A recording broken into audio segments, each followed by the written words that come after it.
Psalm chapter 85, for the chief musician. A psalm by the sons of Korah.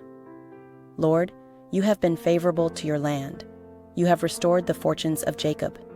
You have forgiven the iniquity of your people. You have covered all their sin. Selah. You have taken away all your wrath. You have turned from the fierceness of your anger. Turn us, God of our salvation, and cause your indignation toward us to cease. Will you be angry with us forever? Will you draw out your anger to all generations? Won't you revive us again, that your people may rejoice in you? Show us your loving kindness, Lord. Grant us your salvation. I will hear what God, the Lord, will speak. For he will speak peace to his people, his saints.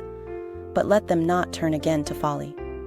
Surely his salvation is near those who fear him, that glory may dwell in our land.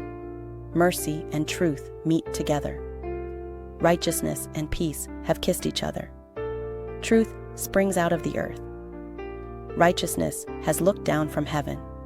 Yes, the Lord will give that which is good. Our land will yield its increase. Righteousness goes before him and prepares the way for his steps.